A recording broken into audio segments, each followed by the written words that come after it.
everybody. Drew Dosek here with Verified Investing. Today, we've got some major market movers of the week to go over. We've got 4 of those charts, 2 of which had the heaviest volume, and the other 2 were some big market moving stocks in this week. So guys, let's jump into some charts, take a look at these details so we can see where these stocks are likely to be headed to next. All right, first up, Mara Holdings. Now guys, this used to be Marathon Digital, and this is on the daily time frame. Now Marathon is known as one of the largest publicly traded Bitcoin mining companies. And this last week, we had a tremendous amount of inflow of capital into the cryptocurrency space.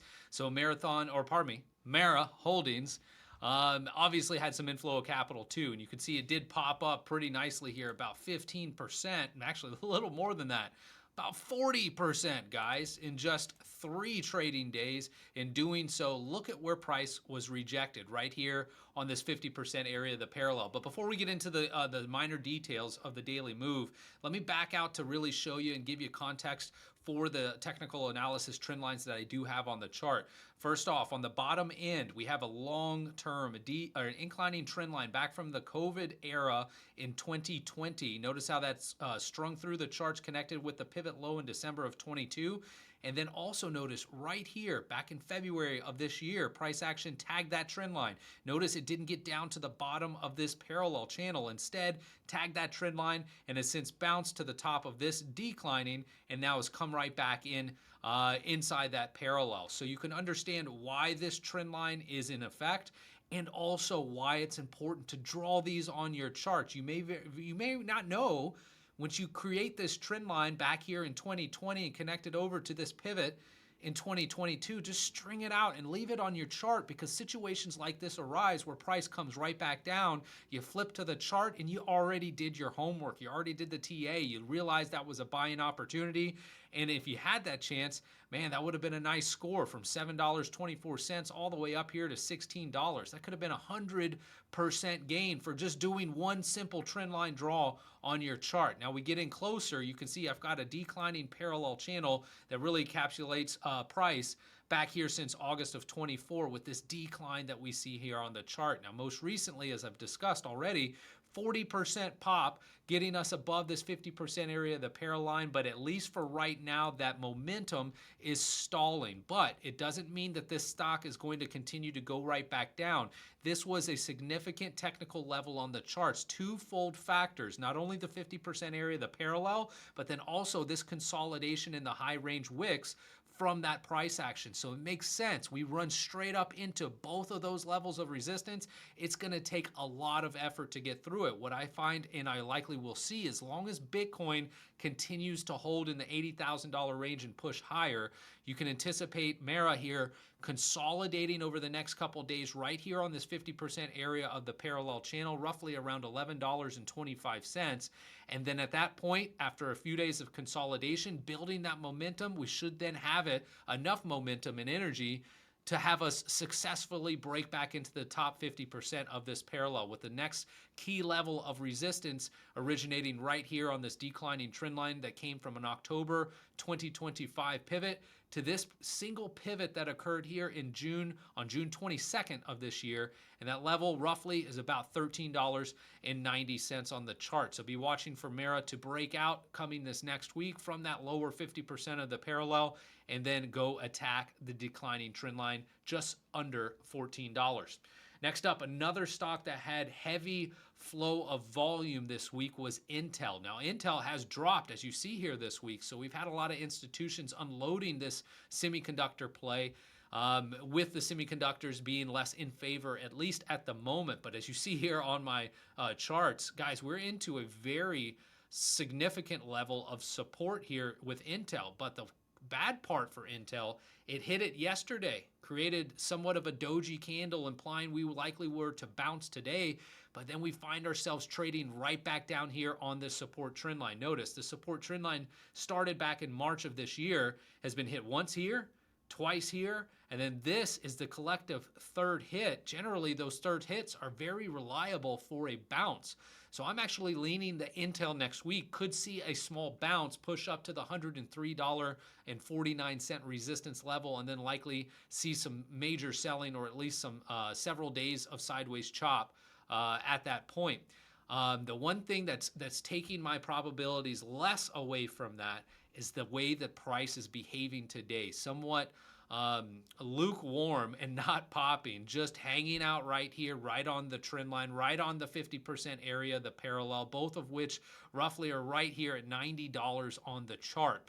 So what you want to see when price comes straight into a key level of support, you want to see price hit it and then separate from it, establishing the conviction of that bounce. And we're just not getting it today. Doesn't mean it can't come next week, which is why I still lean roughly about 55%, more of a probable chance that we do bounce up and hit this 103.49.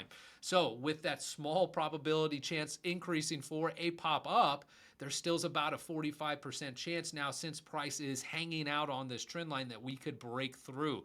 If we do that, the next support down here at $79.49. The good thing about potentially buying here, even if price breaks, this is a 3 hit of an inclining trend line. When that price breaks, it likes to go find support and then run right back up and tag that trend line from which it just broke. So you have a couple options to play it. Buy it now or wait, and the conservative route for a $79 tag to then buy it, and then there should be a potential very high probability chance of a bounce at least up to that inclining trend line from which price has broken. Next up, guys, into mRNA. This stock popped over 140% this week. Incredible move off of the development of successful trials on melanoma treatments in stage 4 cancer. So that's all obviously really good news. Mainly, though, for technical analysis on this chart, mRNA, with that news, surged above a declining parallel channel, one that had held price. Look at this, guys, since December of 2022. So it's starting to get into breakout mode, effectively holding that breakout too without retracing to the top of this parallel channel. I see support for anybody interested in getting on this momentum. I wouldn't recommend buying here. I would recommend waiting for the conservative route down here at $117.69. Notice how this was a shelf of consolidation that occurred right here in that support zone of $117 before plummeting down and making what is now has appeared to be somewhat of a cup and handle pattern that has broken out on the charts. Next key level of resistance, 203 and 31 cents. But be mindful, if you do decide to buy here at the 117, we could all obviously fully retrace to the top of this parallel at 87. But guys, this is a breakout underway.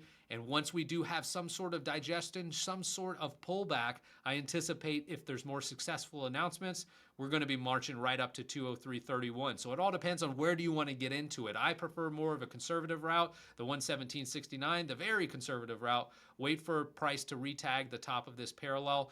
With this huge surge, I'm just unlikely seeing that happen in the near future. All right, next up and lastly, guys, Newmont Mining. Now, with the push here on gold this week, Newmont Mining kickstarted that rally about 5 days prior. As you can see here, it's done a fantastic job going literally straight up on the charts, breaking through this declining trend line, now coming very close, guys, to all-time highs. That's my area to at least notify you all where we should be finding significant resistance for a short. You may say, well, Drew, why do you want to short the gold miners when gold is breaking out? Well, all right, technically, we're overbought on the daily time frame. 76.2, anything over 70 is overbought and due for a technical correction or technical consolidation. Even if it's bullish, a bull flag should form with an angle about 45 degrees declining. So you could at least short it up here, take your profit if a bull flag continues to develop, or wait for that pullback that likely should come. And you may say, but still, Drew, why is it going to happen here? Well, there's a couple reasons. The miners generally run before the precious metals.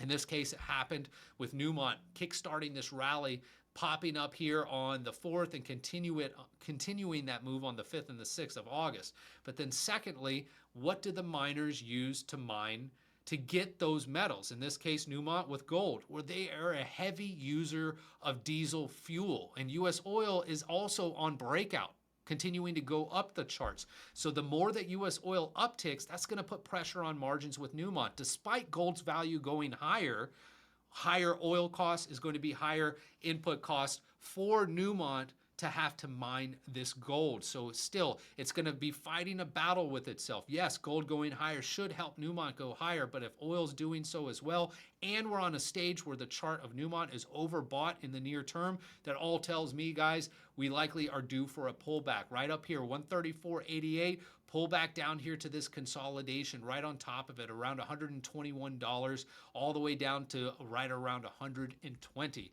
That's what I'm seeing is likely to happen on the chart of Newmont in the near future. All right, guys, that wraps up today's Market Movers videos. Thank you guys so much for watching it. Got a lot of TA to go over on these forward charts. Plus, we've got all these other traders here giving you free daily charts as well as videos to go over. Sit back, make yourself comfortable, learn technical analysis so you can deploy it on your next trade. Thanks again. My name is Drew Dosek. Look forward to seeing you guys on the charts next time. Take care.